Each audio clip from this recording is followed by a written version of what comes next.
Our participation in community activities, work, and family life helps define who we are and gives us a sense of being connected to others who share similar interests. It allows us to contribute something of ourselves. When we share our personal qualities with others, we begin to develop relationships that add meaning to our lives. But what about persons with developmental disabilities?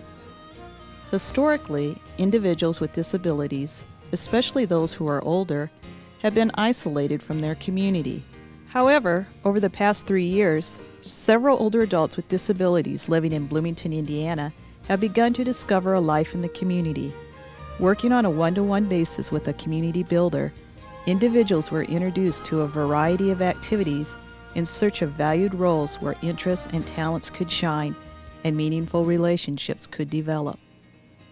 Today, Frank plays the drums, Mary enjoys dancing, Jim belongs to a euchre club, Joe trades baseball caps, Betty walks for exercise, and Ernie calls himself a carpenter. These are just a few of the interests people have discovered on their journeys to community membership. This video shares some of the struggles and rewards that have occurred along those journeys. The reason I would take drum lessons is because I like country music. I'm hooked on drums. I would like it some real drums. Let's start a band. I'm gonna call it Frank Porter and the Sweethearts of Rodeo. Frank has been taking drum lessons for the past 2 years. He pays for his drum lessons by setting money aside from his paycheck. Frank and his instructor Bill get together every Wednesday. Normally we start out with some of the hand technique, double check, make sure he's holding the sticks correctly. I go through some of the basic things like what's called a buzz roll. We do some warm-ups, just single sticking, back and forth, right and left. We do that on like a drum pad. It kind of gets everybody warmed up, ready to go. 2 left.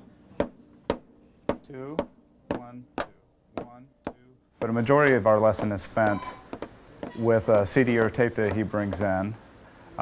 We'll go through a song. I'll tell him some of the key elements of what is played in that song. And we work on things like tempo, the volume of the song, how loud or soft that we're going to play. We talk about the feel a little bit, and we just plug ourselves in the headphones and go at it. He really seems to like that a lot. While Frank learns how to play the drums, Bill's discovering everyone has capabilities. It just takes different approaches to tap those abilities. Having Frank as a student has really been a good learning experience for me. It's given me a lot of opportunities to really grow as an instructor, finding different ways to motivate different students. And everybody really has a lot of potential in them. Anybody that wants to do anything can do that. I mean, if there's something you want to do, you can do that. And there's really nothing holding him back from doing anything. At age 50, Frank made his drum debut when he sat in on a few songs at a party reception. This was a big night for Frank. One person he invited to this special night was Lana. Frank and Lana got to know each other through the many visits Frank and his community builder have made to the Indiana University Sports Gift Shop. Because of their mutual interest in IU sports, Frank and Lana hit it off immediately. Frank coming into our store as a customer to us is a pure delight. He just has all the enthusiasm of any fan that is at the games, and we wait on a lot of fans. And I don't think anyone has more enthusiasm for IU than Frank does. He tries to get all the media guides for football and basketball every year. So he's really a delight to work with. Relationships are cultivated through reciprocity. On this day, Lana gave Frank a t-shirt to thank him for supporting IU sports. Would you wear one like that? Yes, I would. As a customer? In return, Frank not only invited Lana to his drum performance, but he invited her to his open house at his new apartment. Then there was the day he surprised Lana at work with a bouquet of flowers. I love Lana because she's a sweetheart. The feelings are mutual, and one would hope the friendship will continue to blossom. What I like about Frank, I think, on a personal level is he is so personable. He's very easy to get to know, and he's so friendly. These are things about him that I think he has goals, he has ideas of his own, and and he should have. I just enjoy that a lot about him, that he's his own person and that he does so much for himself.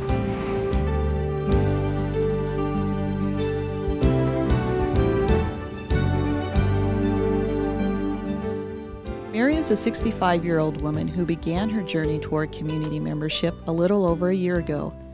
Before starting her journey, Mary was known to many as an individual with difficult behaviors who said very little. However, Mary's community builder, Jane, took the time to discover the person behind the labels. While spending time getting to know each other in a variety of locations, the community builder paid close attention to Mary's body language and behavior to get clues about what Mary liked and didn't like. Jane discovered Mary enjoys dancing. Now every Tuesday evening, Mary can be seen at the hayloft doing the cowboy stroll and the boot scoot. It doesn't seem to matter that Mary doesn't always get the steps right. Many other dancers miss a step from time to time. With regular attendance, it is hoped Mary will begin to form relationships that lead to carpooling.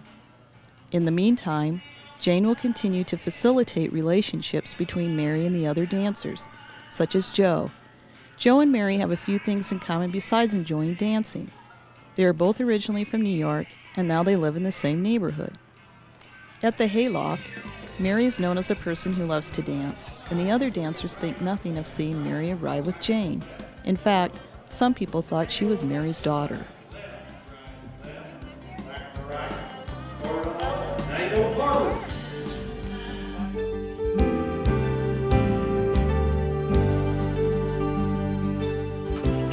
Joe's journey has been a long and bumpy road.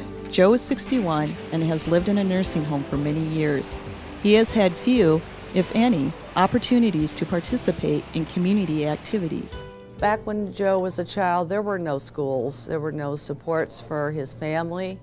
There were no schools for Joe to attend. So Joe led a very, very sheltered life. Over the past 3 years, Joe has had 4 community builders, and they have traveled the town in search of something Joe might like to do. Yet Joe and his 4th community builder, Maribeth, are still looking for Joe's niche in the community. At first, I just took time out for Joe to get acquainted with me and to begin to trust me, so we went to visit familiar places for Joe. We walked down to the old movie theater and look in the windows and imagine what it was like when it was open and people were going to the movies there. Joe likes to do a lot of different things. We play bingo on Monday afternoons at the Older American Center, and Joe a lot of times trades caps with one of the gentlemen there that wears baseball caps too, and Joe gets a big kick out of that. Maribeth has discovered Joe likes being on the go and keeping busy. One of the best things that's worked for Joe is volunteering for Meals on Wheels. Joe was for a while going with another volunteer to deliver hot meals, noontime meals to the elderly. He was able to get out and go for car rides and go to many different places. He was able to go in and greet the people at home and say hi to them. Unfortunately, the individual Joe was riding with stopped volunteering for the Meals on Wheels program, and Maribeth has not been able to connect Joe with another volunteer. In the meantime, Maribeth will continue to pursue other community opportunities for Joe. My hopes and dreams for Joe's future is that we are able to connect Joe with a buddy, someone who wants to take the time to get to know Joe and get him out of the nursing home as much as he can to go do fun things.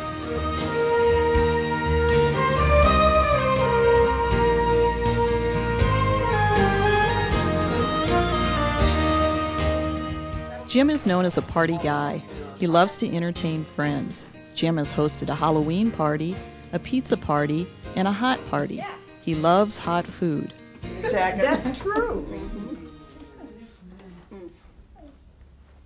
Cast iron stomach. Boom. Is it a good one? Yeah. Your eyes watering? No.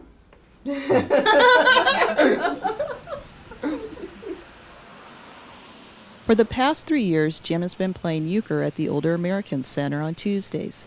What was once a 2-hour activity has extended into a full day at the center. When I go to the Old American Center, where I'll set the table, eat lunch, and play cards, look around. Jim has made many friends at the center. The other members appreciate Jim's sense of humor and card-playing skills. Oh, he's a good euchre player. I keep telling him he doesn't win very much, but he's a good euchre player. He visits with everybody that comes in. He helps in the kitchen. And he does play a lot of euchre. Besides playing cards, Jim has taken trips with the group, and he makes sure to invite them to his parties. We do miss him when he's not there, when he doesn't come in. Everybody says, well, where's Jim? Jim also works part-time. When he expressed a desire to expand his job skills, it was through his network of friends that he found the opportunity. Jim works for us at the library 2 afternoons a week, and he helps me in processing some books to be circulated through the library. And he also helps me with some clerical work. He makes photocopies for me. I really appreciate that. That'll help a lot. He puts library cards in alphabetical order. I really enjoy having Jim around. He's a very pleasant person and really seems to have a good work ethic. Not only is Jim appreciated for his work skills, but also his caring personality. Jim coming in to work with us is so much fun because he always laughs and always makes us feel good. That's one of the special things about Jim, is that he really cares about people. He has great people skills. And often he will notice when there's something wrong with us, or when we don't feel good, or when something's bothering us, and he'll often comment on that, saying, is there something wrong? Or if we missed the day before because we were sick, are you feeling better today? He remembers those things and often asks and takes the time to ask us about that.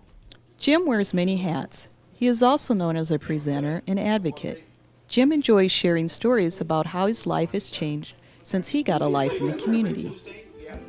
At age 57, Jim's life may seem full, but he still has many more dreams to achieve.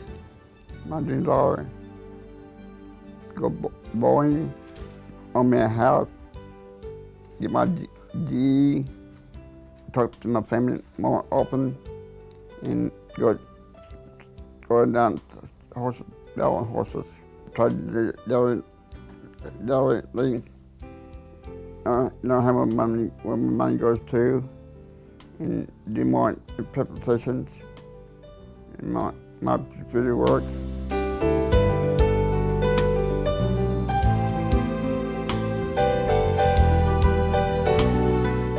At age 56, Betty's diabetes and other chronic conditions were threatening her opportunity to live in the community.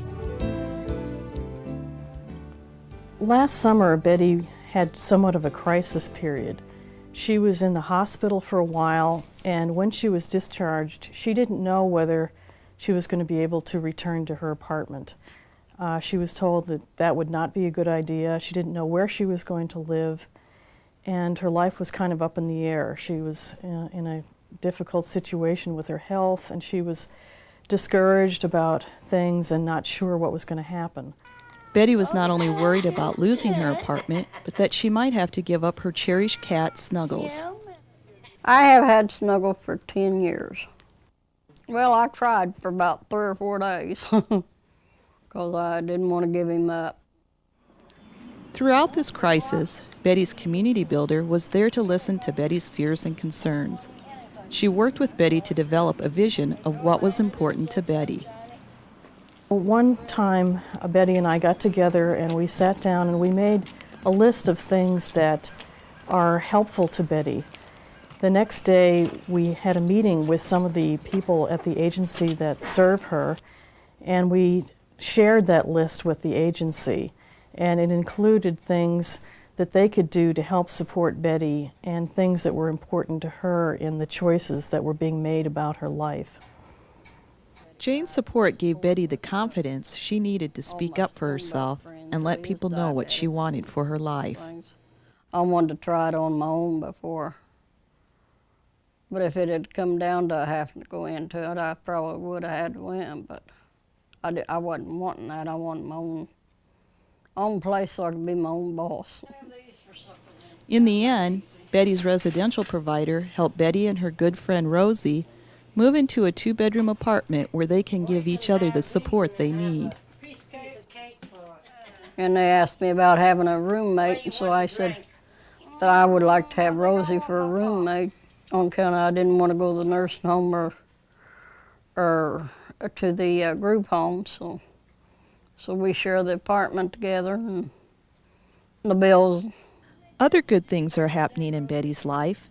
With Jane's help, Betty found a diabetic support group where she can get ideas about diet and exercise. Jane talks about the changes she has seen in Betty's life. Over the time that I've known Betty, she's taken on more responsibility to improve her health. She tries to cook healthy food at home instead of going out to eat fast food, and she takes the initiative to get regular exercise by walking. Betty is beginning to see the results of her lifestyle changes. And now they got me off the shots and put me on the pills, which is working real good. And I've lost from 267 down to 214. Don't you like this deal, huh?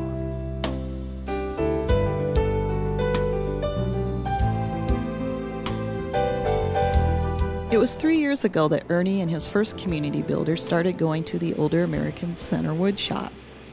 After a short period of time, it became apparent that the only way Ernie would be accepted as one of the guys was to find an older gentleman to hook up with Ernie. That was when Bill was introduced to Ernie. It became known that I was interested in woodworking, and this seemed to be a good thing for Ernie because he too liked it, and we worked well together.